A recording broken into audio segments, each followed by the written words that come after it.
El podcast librero llega gracias a Grandífer, la auténtica librería nacional.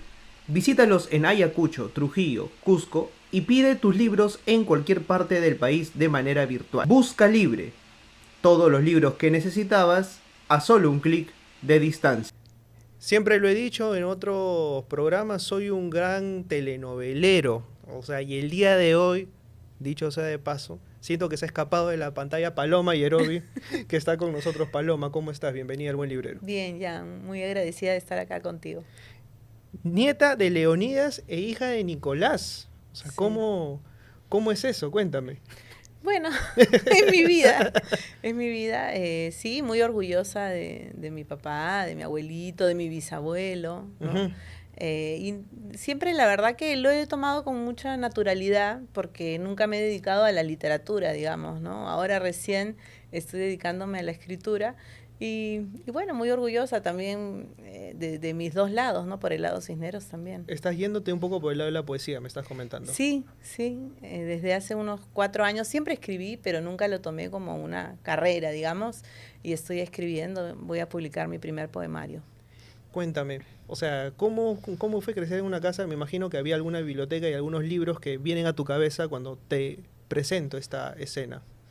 Sí, bueno, la casa de mi padre está llena de libros, la casa de mi tío Toño también estaba llena de libros, de mis abuelos, y libros, ¿sabes qué? Muy diversos, ¿no? No había solamente poesía o solamente teatro, sino había de todo, ¿no? Inclusive libros más de humor, ¿no? Con dibujos, de pinturas, ¿no? Porque creo que es como un todo.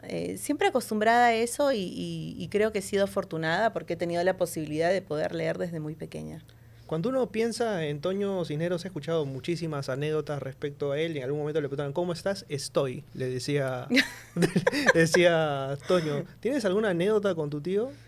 Bueno, mi tío era una persona muy cercana a mí. Vivíamos, digamos, en el mismo edificio y era mi padrino. Creo que nos reíamos mucho, en realidad. Compartíamos el sentido del humor, a veces un poco negro. Entonces, siempre habían como las anécdotas que él contaba y en las reuniones familiares yo le pedía que las repitiera y nos reíamos y nos reíamos y nos pasábamos así siempre las comidas familiares, ¿no? Era muy divertido, nos matábamos de risa juntos. Un gran hombre, además de poeta, inteligentísimo, porque era hincha del Sporting Cristal, Por ¿no? supuesto, como todos. ¿Toda la familia? Toda la familia, bueno, por el lado Cisneros también, no solamente por el lado de Yerobi. También, excepto mi papá que es del Muni, nos da ternura. Algún disidente tenía que haber, ¿no? Exacto, por eso, ternurita, pero bueno, y después por el otro lado, los Yerobi también son del Sporting Cristal. En algún momento le preguntaron a Toño justamente, ¿no? Tú eres pavo, y él dijo, pero soy un pavo real. Así que la inteligencia ahí estaba, ¿no? ¿Siempre quisiste ser actriz, Paloma?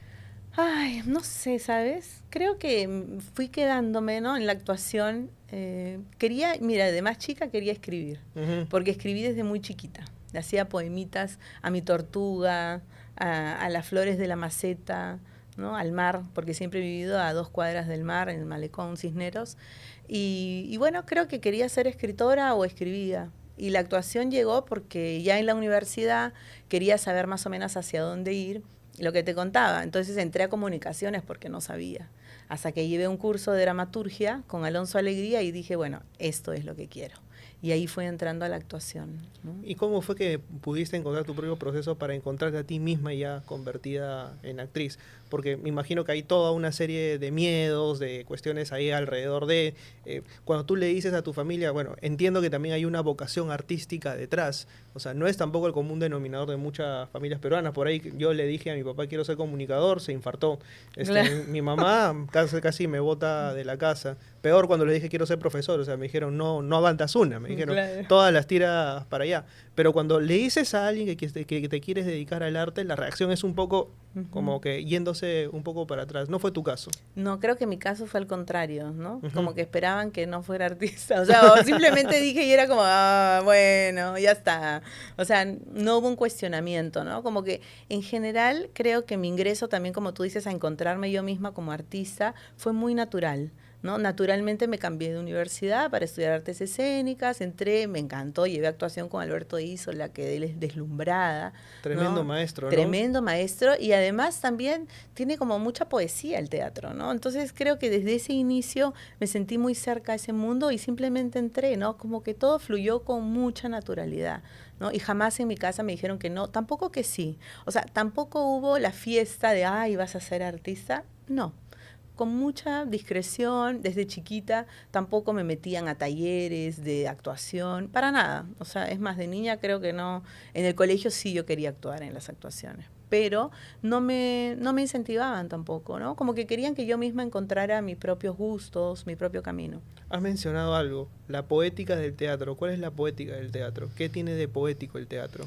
Bueno, yo creo que el teatro, más allá de los textos teatrales, porque hay obras de teatro con textos poéticos, ¿no? De literatura, de teatro poético, creo que en sí, sea el texto que sea, tiene poesía en escena, ¿no? Porque tiene momentos, tú sabes que el teatro, el origen es un ritual, ¿no? Entonces, es un ritual sagrado entre el público y los actores, ¿no? Entonces, este mismo ritual para mí tiene una esencia poética, que tiene mucho de magia, ¿no? Y que los mismos actores creo que vamos encontrando esa poesía para interiorizar las historias y los personajes. El otro día justo hablaba con Peirano y él me decía, no, claro, el teatro es poesía, ¿no? O sea, que ahora yo me dedique también a la poesía, creo que no es una casualidad, ¿no? Que es un todo. Es poesía y es ficción al mismo tiempo, ¿no? Exacto. Hay un pacto invisible, ¿no? Con el público, de entender que lo que está pasando en ese escenario es ficción en tanto dure la obra y que después cada quien volverá a su vida tradicional, ¿no? O eso es lo que uno cree, ¿no? ¿Te ha pasado que no? vuelves igual, ¿no? Bueno, No, las buenas pero- obras de teatro, igual que los buenos libros, nos cambian, ¿no? O sea, uno no vuelve a ser el mismo, ¿no? A mí me pasó, por ejemplo, tengo en la mente una obra que a mí me cambió la perspectiva de vida, que fue Respira, ¿no? De Hermoso. Roberto Ángeles, ¿no? Sí, la recuerdo. O sea, pero cuando... De Adrián Sen, De escrita Adrián por Sen, Adrián Sen. perdón, tienes razón, me va a matar. Dirigida por Roberto, sí. Dirigida por Roberto, pero escrita por Eduardo. Sí, y me ¿no? acuerdo porque yo estaba en ese momento viviendo en Ecuador y le dije a mi familia, por favor, por Navidad, o no me acuerdo qué festividad venía, hágame de regalo ir a ver Respira. Ujú. Y fueron todos a verla y se quedaron fascinados. ¿Qué obra de teatro te marcó a ti? Bueno, puede ser Respira. Ujú. Respira es una obra que me marcó. Además, admiro mucho el trabajo que hace siempre Eduardo Adriancén, ¿no? Sus guiones. A mí también me marcaron sus novelas, por ejemplo. Ahora que decías que eres novelero, yo también he sido novelera. Los de arriba y los de abajo es de él, ¿no? Sí, los de abajo, La Perricholi, Regresa. Yo de niña veía sus novelas y me marcaron, porque eran novelas hechas con mucha, no sé, seriedad, con mucho talento. También tenía escenas con mucha poesía. De hecho, él es el guionista de una de, para mí, igual El Último Bastión, pero pensar también nuestra historia. Hermosa, sí, O nuestra sea, historia. este tipo de series que para mí son pequeñas obras de arte. Y Exacto. creo que subvaluadas acá. O sea, yo no sé por qué. Esta es una crítica personal que Sí. le hago a mucha gente. Dice, no, en el Perú las producciones no existen. Oye, sí, claro. O sea, pero mira un poco más allá y cuando se hacen y se hacen bien salen ese tipo de resultados, ¿no? Exacto, y que muchas veces la gente no se entera que están, Ujú. ¿no? Entonces por eso es que el rating no llega a superar lo que ellos esperan, pero es porque no nos enteramos, ¿no? No hay mucha difusión en general, ¿no? El Último Bastión está en Netflix. Ha estado en el top, me parece, sí, top también. 5, ¿no? O sea, de lo más visto en Perú. Pese a que ya había pasado el Bicentenario y La Fiebre, que justo se estrenó justamente en 2021, ¿no? Por todo esto que había hecho. También has estado en algunas producciones de época, tú. Sí. Sí, estuve en Gloria del Pacífico, Ujú. que fue una película de Juan Carlos Oganes, él la escribió y la dirigió, en donde interpreté a la novia de Alfonso Ugarte, Timotea Bernal. Ujú. Entonces ha sido una película, bueno, yo estoy acostumbrada a rodajes largos, porque esta película demoró 3 años en filmarse. 3 años. Por temas de presupuesto, ¿no? Ujú. Entonces se decía por pedacitos. Y ahora vas a hacer Flora Tristán. Exacto. ¿Qué tal eso? Maravilloso, maravilloso. Bueno, muy intenso. O sea, ahora ya terminó la película, ya terminó el rodaje y me siento muy contenta. En el momento también, ¿no? Como muy responsable también al ser un personaje histórico y demandaba mucha tranquilidad también de mi parte, porque es un personaje que en cada escena, digamos, tiene momentos muy fuertes, como fue la vida de Flora. Vamos a llegar a Flora. Quiero guardarme a Flora Ok. para después. Me mencionabas, por ejemplo, a Alberto Isola, ¿no? En su momento, que fue tu profesor, Sí. y te tocó ser dirigida por él. También. Hicimos un cuento para el invierno de Shakespeare, años después, Ujú. ¿no? Igual durante la universidad también nos dirigía, ¿no? Era nuestro maestro. Y sí, Alberto además tiene una condición como de maestro, ¿no? De ser humano, de escuchar, de ver el potencial de sus alumnos. Y eso a mí me ayudó muchísimo, ¿no? O sea, encontré maestros en mi vida como actriz. Y eso ha sido bien importante en mi formación, ¿no? Alberto, Lucho Peirano. Mi primera obra de teatro fue con Lucho, ¿no? Historia de un gol peruano. Claro, que te la estaba mencionando, que yo vi el remake, ¿no? Después, que es interpretado por Sebastián Monteguir, fue año después. Te fuiste al Cairo Me fui al por esa Cairo, obra. imagínate, mi primera obra. Ujú. Porque yo en realidad, yo iba a ser como reemplazo de Berta Pancorbo, que también es mi maestra, una maravillosa actriz. Y Berta no pudo, y bueno, me quedé con su personaje. ¿Qué recuerdas de ese gol peruano? Bueno, recuerdo que fue intenso también, que estaba con maestros, actuaba con maestros, estaba con Berta, con Aristóteles Picho, y yo era como chiquita, ¿no? Y realmente ahí descubrí lo que era el teatro, ¿no? Ser actriz. Yo no sabía lo que era ser actriz. ¿Qué, Acababa de llevar un curso nada qué más. pasó en ¿Qué ese pasa? proceso? Bueno, creo que entendí lo de la disciplina, porque eran ensayos arduos, con puntualidad y mucha, ¿no? Como orden, como el estilo Lucho, ¿no? Peirano, que era un director como muy disciplinado, pero a la vez también lo que era el disfrutar, ¿no? El disfrutar, viajamos a algunos países, a festivales, lo que era el compañerismo, lo que era trabajar con gente diversa a ti, ¿no? Ese tipo de diálogo que existe entre seres que no tienen nada que ver contigo, pero que a la vez son parte de la misma comunidad teatral, ¿no? Es un arte colectivo el teatro, ¿no? Sin el colectivo no existe. Eso es importante. Te mencionaba esto, o sea, porque yo siento que hay un momento en la carrera de todo ser humano que tú dices, este es el momento en el que hay un quiebre, hay un antes y un después. ¿Podrías decir, o sea, que esa obra fue un antes y un después, o sea, que te encontraste a ti misma ya diciendo, ok, en esta carrera importa la colectividad, en esta carrera importa la disciplina, en esta carrera importa no solo actuar, sino también saber hacer? Sí, yo creo que sí, porque además me encontré ya como adulta, ¿no? O sea, ya, yo sola tengo que hacer esto, Ujú, ¿no? Y quiero hacerlo. No va a ser fácil, pero ujú. voy a seguir adelante, ¿no? Porque no es fácil ser actriz, ¿no? Ni ser actor, y menos en el Perú, por supuesto, ¿no? Sí, en ese momento fue como tomar una decisión, ¿no? Quiero seguir por acá. ¿Y cómo das el paso de ahí a la televisión? Bueno, estaba haciendo una obra de teatro dirigida en el Centro Cultural de la Católica. Hicimos La Casa de Bernarda Alba. Yo la he hecho 2 veces. Es un fenómeno. Yo he hecho 2 veces esa obra. ¿El mismo personaje? No. En la primera, dirigida por Coco Guerra, hice Magdalena. Y la segunda fue dirigida por Catone. Ujú. Hice Martirio, que es como la tortuosa, la malvada de las hermanas, ¿no? Entonces fueron además 2 montajes casi opuestos, ¿no? El de Coco era como expresionista, ¿no? Y el de Osvaldo era más, era una versión argentina de Jorge Muscari, un dramaturgo argentino. Y bueno, estaba actuando y me vio en ese momento Michelle Alexander. Y me llamaron para hacer el remake de Los de Arriba y los de Abajo, que era la novela que me había fascinado de niña, de Eduardo Adriansen. Eso fue lo primero que hice. Amores como el nuestro se llamaba. Mira que me estoy acordando ahorita.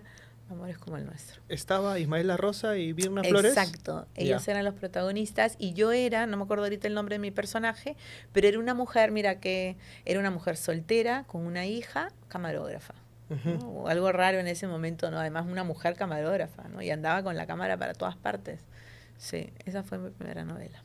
¿Y qué tal la experiencia de esa primera novela? Muy linda. Igual, ¿sabes qué? O sea, claro, la actuación te tiene que gustar, ¿no? Entonces a mí me gusta, ¿no? Es divertido, te diviertes, compartes, te sensibilizas también con tu personaje, ¿no? El personaje me gustaba muchísimo y interactuabas con gente, ¿no? Que recién conoces, ¿no? Eso también es interesante, ¿no? Es cada día como un juego diferente, ¿no? La actuación es como un juego, Ujú. ¿no? Que te encuentra en diferentes momentos de tu vida, ¿no? Y en este primer momento para mí fue muy, muy entretenido, muy bonito. Claro, porque hay también una diferencia, ¿no? Pasar del teatro a la televisión, el teatro también jugando un poco más con las expresiones, remarcando, y en la televisión tratando de dejar que fluya un poco más, ¿no? Exacto, sí. Y en ese momento, cuando yo pasé a la televisión, era todavía un poco extraño. Ahora ya es normal, o sea, los actores hacen de todo, ¿no? Hacemos de todo. Pero cuando yo hice mi primera novela, como que era más, habían actores de novela y actores de teatro. Entonces yo pasé de ser actriz de teatro y era como, está haciendo una novela, ¿no? O sea, era todavía un poquito raro, ¿no? No sé. ¿Crees que se mira, o sea, un poco por encima del hombro todavía eso? O sea, mediante una especie de superioridad intelectual, vamos a decirlo así, o ya no. Creo que ya del teatro a la televisión ya cambió eso, porque necesitan, ¿no? Es como lo mismo. Y ahora, digamos, es parte de lo mismo, son los mismos actores, los mismos lenguajes a veces, ¿no? Incorporamos los medios audiovisuales al teatro, ¿no? Ya creo que eso no, pero sí a veces hay como un esnovismo, ¿no? Respecto a ciertos directores, ¿no? Sí, con ese director, ¿no? Como que todavía siento un poquito eso, pero cada vez menos, ¿sabes? Y con el cine pasa también, es decir, o sea, yo también salgo en cine y la televisión como que ya no tanto. Porque... ¡Ay, qué espanto! Que esa guachafería. Bueno, no sé, la verdad. O sea, sinceramente, yo ahorita estoy haciendo cine y sí quisiera hacer televisión también. O sea, en general, yo siempre he sido así. O sea, mis obras de teatro, si tú las ves, son todas diversas, con directores diferentes. O sea, nunca he tenido una pretensión de llegar a algún director o algún tipo de... Me gusta hacer de todo, ¿no? Entonces me gusta... Por eso te digo, he trabajado con Catone, he trabajado con Coco Guerra en La Católica y con ambos he aprendido y he disfrutado mucho. Un poco que has estado también en todos lados, ¿no? Has estado como actriz, has estado como guionista, has estado como directora también, ¿no? Y también en otros rubros, ¿no? Entonces un poco que conoces ya cada uno de los roles que hay detrás, ¿no? Bueno, sí, como directora no he explorado tanto, la verdad. O sea, en realidad dirigí Caballo de Noche, que fue mi obra para graduarme de la universidad y que luego seguimos haciendo porque nos fue muy bien. Pero no he explorado tanto por la dirección. Me gustaría, sí. ¿No? Porque te mencionaba algunos nombres, por ejemplo, Ricardo Fernández. Ay, sí. Cuando se trata de escribir y dirigir. Por eso te hacía la referencia. ¿Qué te viene a la mente cuando te digo la palabra Ricardo Fernández? Un actor fuera de lo natural. Porque no necesitaba ensayar. O sea, era como... Yo escribía el texto y él lo interpretaba. Y la manera como él lo interpretaba era mucho mejor de lo que yo tenía pensado, por supuesto. Entonces era un actor que no necesitaba ser dirigido. Y que simplemente proponía todo para la escena. Aprendiste bastante de él. Por supuesto. Y cuando veo también otros nombres que han sido recurrentes... Ay, Dios mío. Por favor, ¿qué es esto? Tiene que ver también con repasar un poco tu carrera. Diego Berti. Ay, Dios. Una maravilla. ¿Qué recuerdas de él? Bueno, su sentido del humor. Nos reíamos bastante. Verás que me encanta reírme, ¿no? Porque me río con todos mis amigos. Y con Diego nos reíamos mucho. Teníamos muchas cosas en común. Lo conocí hace muchos años, pero luego... digamos, yo también lo animé para hacer Yuru, porque él estaba viviendo en Colombia y lo querían para la serie. Y la pasamos muy bonito en la selva, inclusive viajó su hijita. Y años después nos reencontramos en La herencia de Flora, ¿no? Y siempre inteligente, con unas transformación increíble. Su personaje... Bueno, ese personaje que ha interpretado es más de lo que siempre nos acostumbra a ver, ¿no? Sabes que yo a Diego lo he visto en el teatro de chica, ¿no? O sea, lo había visto en las novelas, ¿no? En Natacha, me acuerdo cuando era chiquita y me moría por él, por supuesto, como todas las niñas. Y luego lo vi en el teatro cuando ya fui más grande, ¿no? Y decía, wow, o sea, este súper galán de telenovelas es también un primer actor, un actor de carácter en el teatro. Eso me parece a mí admirable de Diego, ¿no? Era un actor con todas sus letras. Y él también no tenía ningún miramiento, o sea, él podía trabajar con todo tipo de directores, en todo tipo de producciones, ¿no? Porque era un gran actor. Bastante versátil, dicho sea de paso, muy versátil. ¿No? Podía hacer comedia, drama, ¿no? Y además muy sencillo, ¿no? Muy sencillo, muy cercano a la gente. Creo que cuando pasó lo de su muerte todos nos hemos sentido de alguna manera como que un familiar nuestro se haya ido, ¿no? Es muy fuerte lo de Diego, es muy fuerte. Y era muy talentoso, Tú sabes que todavía me cuesta, o sea, cuando hablamos de actores, actrices, se menciona o se desliza por ahí el nombre de Diego Berti y me cuesta hablar de él en pasado. Sí. O sea, es como no, todavía no consigo. A mí la noticia me sorprendió cuando yo estaba en el trabajo. Es como que te costaba creerlo, ¿no? O sea, porque es un tipo, al menos yo crecí con él, ¿no? Viéndolo Sí, yo también. en Obsesión, Por en supuesto. Natacha, ¿no? Claro. En Leonela, que es una telenovela que no creo que se podría pasar hoy en día, por el argumento que tenía, ¿no? Ah, sí, ¿verdad? Sí, era medio complicado, pero sí, ¿no? O sea, bastante versátil. Mencionaste Yuru, por ejemplo, y cuando pienso en Yuru y pienso en el elenco, digo, pucha máquina, qué tal equipazo, ¿no? ¿Qué tal el encaso, no? O sea, es Cristian Isla, Lucho Cáceres, tú, Diego Berti y Mayra Goñi, bueno, Mayra en su primera... Goñi, Óscar López Arias. Claro, en su primera experiencia, creo, Sí, televisión, Mayrita, ¿no? talentosísima, Ujú, desde chiquita. tremendo. Y ahí te toca actuar con él En Yuru. no, después de Yuru viene Nada, después, creo que una no, producción de época, no, ahorita en La herencia de Flora. en la herencia de Flora, En La ¿no? herencia de Flora, sí. En la herencia de Flora. Nadie como él para ser el Capitán Chabrier. Cuéntame ahora justamente un poco de esta nueva aventura que se llama Flora Tristán. ¿Cómo llegas al papel de Flora Tristán? ¿Cuándo es ese momento en que Augusto te dice, quiero que sea Flora Tristán? Bueno, primero fue, Jimena Ortiz de Ceballos, que es la guionista, me convoca para hacer de Flora. Ella tenía un guión y estaba buscando un director o una directora. Y había pensado en Augusto Tamayo, ¿no? ¿Quién mejor que Augusto, con tanta experiencia en el cine histórico? Y se reunió con Augusto y nada, ese fue el momento en el que, bueno, me dijeron oficialmente que yo era Flora. Y desde ese momento, o sea, no lo podía creer, porque además yo sí sabía quién era Flora, porque mi mamá tenía amigas feministas, a las que yo he conocido de chica, que iban a la casa y todo, y trabajaban en Flora Tristán o en Manuela Ramos, ¿no? En estas ONGs feministas. Y bueno, tenía mi pin de niña de Flora Tristán, ¿no? Mira tú. Eso siempre lo cuento como anécdota porque mientras mis amiguitos del colegio llevaban su pin de Mickey, de Minnie, yo iba con el de Flora Aguante Tristán. Flora Tristán todavía. Aguante todavía. Con una manito, no sé. Sí, tenía mi pin que era todavía con letras verdes, blanco.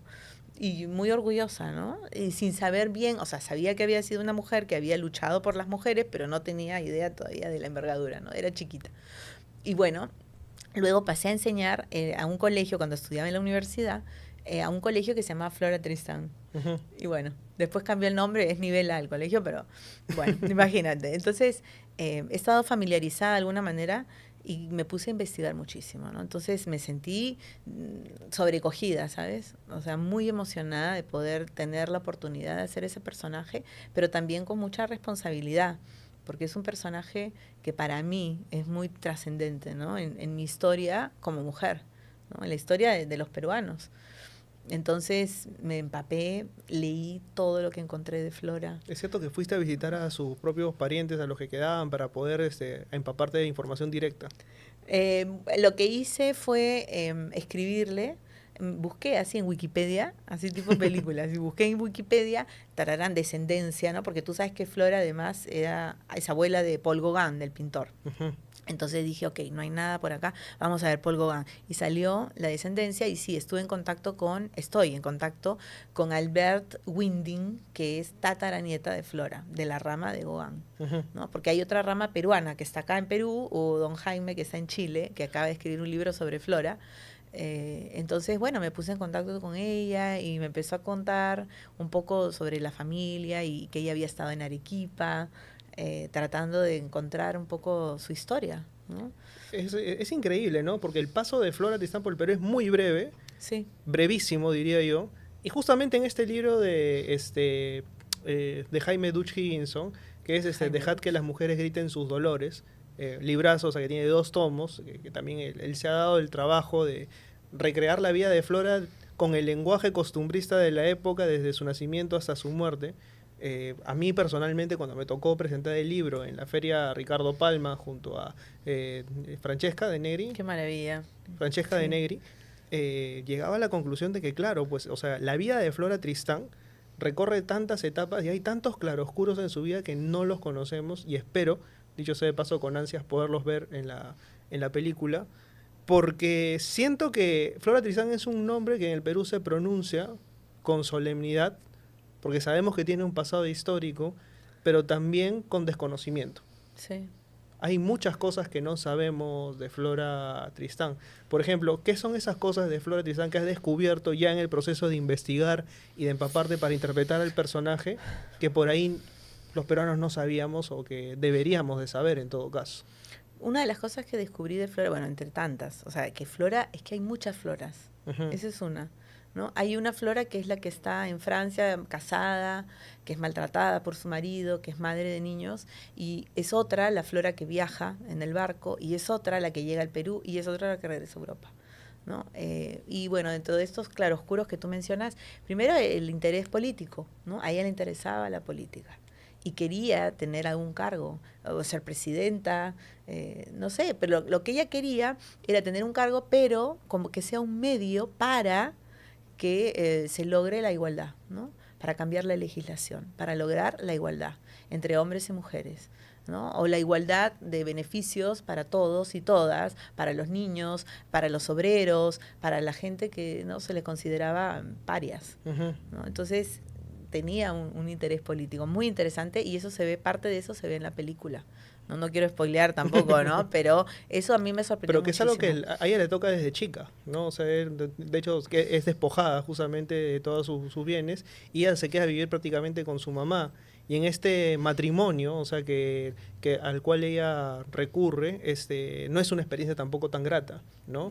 No, es tremenda el vínculo con su mamá. O sea, realmente es para hacer todo un psicoanálisis de Flora Tristán, ¿no? Porque su madre además la obliga a casarse, no la apoya como ella lo espera. Entonces ella se siente sola, nunca se sintió muy parte de su mamá, ni francesa del todo, sino también peruana. Y justo cuando viene al viaje del reconocimiento, ¿no? Porque ella busca la herencia, pero también lo que busca es un reconocimiento, ¿no? Ujú. De su familia, ¿no? Como tantas personas, ¿no? Y que no logra suceder como ella lo espera, ¿no? Y por eso se regresa, ¿no? La verdad que la vida de Flora está llena de tormentos y de malos tiempos, pero a pesar de eso, ella tiene un ímpetu, ¿sabes? Una voluntad inquebrantable. Y eso es algo que yo admiro muchísimo del personaje, porque tiene una fortaleza, ¿no? Como tantas, ¿no? Como tantas mujeres, como tantas personas que necesitan salir adelante, pero lo de ella es una cosa felina, no sé, fuera de su tiempo, ¿no? Ujú. Entonces ella todo el tiempo se reinventa, todo el tiempo, ¿no? La rechazan, le niegan y ella sigue adelante y cada vez avanza más, ¿no? Hasta que logra convertirse en una luchadora social reconocida, en una escritora leída, ¿no? En una escritora top, porque sus libros se vendían y se vendían, Ujú. ¿no? Esa es Flora. Y es tremendo, ¿no? Porque, como te decía, ella viene aquí al Perú y de hecho su estadía es breve, pero se va a Europa y desde allá publica Peregrinaciones de una paria, Y se vuelve el hit del momento. porque justamente critica a la sociedad peruana de ese momento. ¿Y cuántas cosas de lo que criticaba Flora se mantienen hasta hoy? Todas, pues. ¿Somos una sociedad conservadora? Lo somos. Lo ¿Somos somos. extremadamente pacatos? Lo somos. La esclavitud existe todavía. O sea, se ha disfrazado, ¿no? De otro tipo Sí, de, hay otros tipos de de cosas, esclavitudes, ¿no? ¿no? Igual la situación de la mujer, ¿no? O sea, la cantidad de feminicidios que hay por mes, ¿no? Ayer ha habido un feminicidio, si no me equivoco. Terrible, sí. ¿No? O sea, cada momento recibimos estas noticias, ¿no? Y miramos al lado a nuestras niñas y decimos, ¿qué está pasando, no? ¿En qué país estamos viviendo donde se cometen feminicidios todo el tiempo, ¿no? Es muy duro, es muy duro y todo permanece hasta el día de hoy, ¿no? O sea, y aparte de eso también, o sea, como conciencia social importantísima, porque es una de las primeras mujeres, si no decir la primera, que realmente pelea por los derechos de los obreros. Que cuando ha sido su entierro, y muchos dan testimonio de esto, el entierro de Flor estaba lleno de obreros que le agradecían. Decían, gracias por lo que hiciste por nosotros. O sea, ese solo hecho, y de que aquí en el Perú no reconozcamos eso, me parece tremendo, ¿no? Me parece un vacío histórico Sí. brutal. Que no se revise la historia de Flora Tristán en los colegios. Increíble. Y no solo, claro, como tú dices, obreros, no solo obreras. Ujú, Las obreras y por consecuencia también los obreros, porque Ujú. Flora les habla a los dos, ujú. a los hombres también, para que se pongan del lado de las mujeres, porque juntos va a ser mejor, vamos a poder luchar más armados, juntos. hombres y mujeres. O sea, Flora es una primera pensadora del feminismo a nivel mundial. ¿No? Y, está la lucha obrera, y de la lucha obrera. No, sí, o sea, incluso hay expertos internacionalistas que la ponen a la altura de grandes revolucionarios de la historia, ¿no? La cita Karl Marx, ¿no? Por ejemplo, Por ¿no? ejemplo. O sea, para decir alguna de las tantas menciones que tiene Flora, ¿no? Este elenco está Silvana Cañote, está dirigida por Augusto Tamayo y está Sí. Diego Berti también. Diego ¿no? Berti, Gonzalo Reboredo, Alberto Isola, Ujú. Mónica Sánchez, sí, ¿no? Alfonso Santisteban, Jimena Lindo. Es un elenco muy diverso, muy de actores muy talentosos, ¿no? Con una trayectoria. ¿Y cuál es justamente el recorrido de la película? ¿Va desde la vida de Flora desde que era niña hasta su fallecimiento? Me hubiera encantado hacer desde niña, pero ya no nos alcanzaba. O sea, era una película que iba a durar 20 horas, porque además su vida está llena de vicisitudes. O sea, hay todo el tiempo cosas diferentes, entonces ya no podía durar tanto. Ujú. Entonces, es la vida de Flora desde que está en Francia, está casada con su marido, vive sus maltratos, tiene a sus hijitos, desde ahí, ¿no? Hasta que ella decide emprender el viaje al Perú, todo el viaje en el barco, ¿no? Es Ujú. otra gran parte de la película. Cuando llega a Arequipa, luego cuando está unos días en Lima y la última etapa de su vida en Europa. Ujú. ¿No? Bueno, no es poca cosa tampoco. ¿Cuánto dura? 1 hora y media, por lo menos. Mira, duraba originalmente como 3 horas. Y tendría Pero que- ahora ya dura, creo que lo que tiene que durar, algo como 2 horas, ¿puede ser? 2 horas. Puede Pero ser. son 2 horas bien invertidas. Sí, sí. Y nos quedamos con ganas de que dure más. Y sabes que es ágil, Ujú. es entretenida. Hay gente que, no sé, cuando la ha visto la gente de producción, parece a veces de acción, ¿sabes? Porque es como muy, muy ágil. Bueno. Y para agregarle agilidad le vamos a poner un elemento más, ¿no? Hay un papel estelar importantísimo que ocurre en la película. De hecho, te segundé en algún momento, que es la aparición de mi amigo Merlín Chambi, de la biblioteca de Merlín, Sí. diciendo está vendiendo papas, ¿no? Un pregonero elegantísimo con su vestuario de época y todo. Él es el pregonero de la escena, de las pocas escenas de Lima. De Yo le dije, Flora. parece Shrek, pero No, está muy distinguido, ¿no? de hecho No. tiene una foto contigo y yo le dije, ahí está Shrek y la princesa Fiona. Sí, lo máximo, Berlín. Sí, qué ¿Cómo bueno, ¿no? calificarías su actuación del 1 al 10, Excelente, sinceramente? 10. excelente. O Le sea, pones 10. Él no era Merlín, él era el pregonero, ¿no? Hasta nombre creo que se había puesto, ¿no? El nombre del pregonero. No, sí, muy- no muy- sé. Abad, una cosa así. Abad. Bueno, saludos a Abad de Merlín, dicho sea de paso. ¿Cuándo estrena la película, querida Paloma? Estrenamos un día antes del Día de la Mujer, o Ujú. sea, el 7 de marzo, Ujú. en todos los cines del Perú, ¿no? Porque esa es la idea, que se estrene en todas partes. Y que sirva también como motivo para que otras personas se aproximen a la vida de Flora Tristán y la conozcan un poco más, ¿no? Que creo que en sí ninguna película tiene necesariamente un afán pedagógico, pero Ujú. podría ser. Sí, yo creo que sí.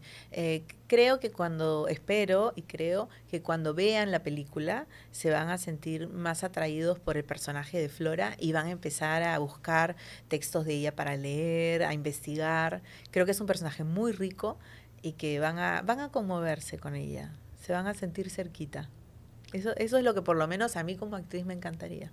El 7 de marzo, entonces, en todas las salas a nivel nacional, Flora Tristán, la película dirigida por Augusto Tamayo y protagonizada aquí por Paloma Yarobi, que nos ha acompañado el día de hoy. Gracias, Paloma, por haber venido y por haberte abierto tanto a la entrevista. Es algo que siempre agradezco. Gracias, Ian. Me ha encantado estar contigo y conocerte. Muchas gracias. Y con nosotros será hasta la próxima semana, a la misma hora, por el mismo canal, pese a muchos, con el mismo conductor. Chau, chau.